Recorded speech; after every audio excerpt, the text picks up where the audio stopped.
There was a woman named Simone who was 22 years old, who was living in this beautiful town in southwestern Germany called Rüdesheim am Rhein. There was this beautiful little camp in this forest that was not far from the town, and from the time she was a little kid, she went as an attendee. When she became a teenager, she became a counselor, and this summer, that was what she was going to do with her final summer before leaving for New York City. It's a 2-week-long camp, 200 kids. They would get dropped off by their parents in the morning, and then in the evening, they'd get picked up and go back home. But for the counselors, they would actually live at the campsite for the 2 weeks. The reason the counselors like to stay at this camp and live there is because after the kids would go home at night, all the counselors would retreat to their tents. They would just go out to their little campsite and put a little campfire together. And so they get out to the tents, and a lot of the counselors were pretty exhausted. And so Simone gets into her tent and she gets in her cot, and it's just so hot. And so she decided she would pull her cot out of her tent and just basically set it just in the woods. Some of the other counselors had also struggled to fall asleep because of the heat, so there was at least a few other people that had their cots outside of their tent. But eventually, she falls asleep. Once she falls asleep, Simone is thrust into a visceral nightmare, one that she remembered every detail of this nightmare. So in her dream, okay, she comes to in her dream, and she looks out, and she sees this post-apocalyptic skyline. It's like a desert city with all these buildings that have now basically fallen into disrepair. They're crumbling over. It looks like, a nuclear bomb has gone off and we're in the nuclear holocaust, and humanity is being wiped out. And so she's looking off into the distance, and she sees this skyline of just broken down buildings, and it's just, sand everywhere. And between her and these buildings, so in the foreground, are all these people that are just standing there, shoulder to shoulder, maybe like a couple hundred feet away from her.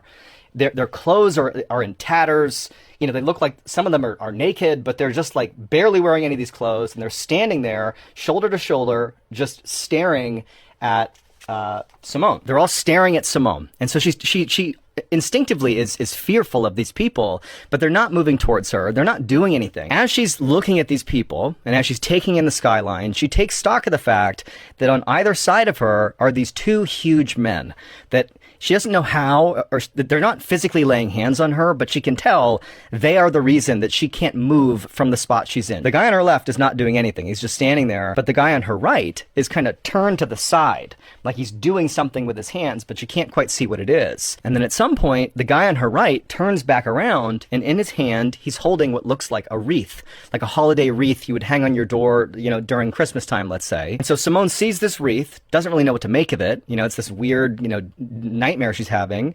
But the guy, without saying anything, who's next to Simone, he raises the wreath over her head, right? He's holding it above her head. And at this point, the other guy on the left side of Simone, he grabs the other side of this wreath. So now there's 4 hands holding this wreath above Simone's head. And they begin to lower it towards Simone's head. And as they do, Simone can tell all these people, they're looking a little bit more intently in the direction of Simone, really taking into account what's going to happen here. And as soon as this wreath touches Simone's head, she feels this blinding pain, like an excruciating pain all around the crown of her head. And she realizes at this exact moment that this is not just some wreath, it's a crown of thorns. And the thorns are digging into her head, and these two huge men are pulling it down on her head as hard as they possibly can. And she wants to scream, but she can't make any noise. She wants to run, she can't. And so she's just stuck there feeling this excruciating pain and pouring down her face. It literally feels real to her. And so in the dream, this goes on for several seconds until finally it's so much that she wakes up. She's out of the dream. She's like, oh, okay. It was just a bad dream. She reached up and touched her head to make sure she was not, in fact, wearing a crown of thorns. And she touched her head, and there was no crown of thorns, and so she's relieved. But when she brought her hand back down, she can't see her hand. It's too dark. But she felt like there was something on it, something sticky. And at the same time, she begins to feel this pain bubbling up around her head that was very similar to the pain she felt in her dream. And so as this pain is ratcheting up and up and up, she catches out of the corner of her eye, she could either hear something or barely see something running around in the tree line near her, kind of scurrying off away from her. But she can't even focus on it because now the pain, the real pain, not the phantom pain in her dream, but the actual pain to her head is so blinding, she can only focus on that. And it finally gets to the point where she starts to panic. She doesn't know what's going on. She's realizing that's what I touched my head. There's my head. And so she begins to scream. And the girl who's next to her, the other counselor, wakes up. She's like, what's going on? What's going on? She can't see Simone. It's too dark. And so this other counselor fumbles for a flashlight, grabs a flashlight, turns around and shines it on Simone's face. The other counselor begins to scream at what she sees on Simone's head. And so for the next 15 minutes, it is absolute chaos in the forest as people are screaming. They're trying to figure out what's going on. The other counselors are waking up. Nobody knows what's going on. And in the course of those 15 minutes, the other counselors grab Simone. They put her into one of the vehicles they had at the camp. And by this point, Simone is vomiting. She's still bleeding from her head. And they rushed her to the hospital. When Simone was having that dream, the pain she was feeling in her dream of something driving into her head was synced up with actual pain she was feeling in real life. There was something digging into her head, but for some reason, her body, her brain, didn't process the pain in real life the way you would think you would, like wake up because something's happening to you. Instead, the thing that was happening in real life to Simone's head kind of manifested itself in this dream. Well, the real thing that was happening was a fox had snuck into the camp, or it was living in the forest, wandered up to Simone, and began eating her scalp. And it sat there and ate her head and took at least 20 solid bites out of her head before the pain in real life that had manifested in her dream got so extreme that Simone bolted upright, and her sitting upright scared the fox off. And almost certainly that is the thing she saw scurrying off into the forest. And she was rushed to the hospital.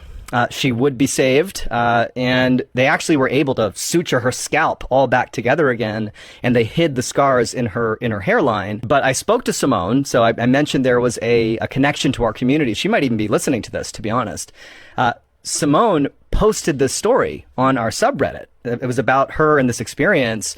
You know, she described this whole story and how after it happened, she was so traumatized that she not only could not go back in that forest ever again, but she couldn't go into any forests anymore. I mean, it's like true PTSD. And she says she still has phantom pain, you know, where the fox bit her head. And she also said that because it was a fox, she had to go through this insane like rabies protocol. Rabies is a lethal, you know, disease you can get from animals that have it. It's treatable, but she had all these shots she had to get. I mean, it was like this horrible experience, but she lived, and she's one of our amazing members of the strange, dark, and mysterious community.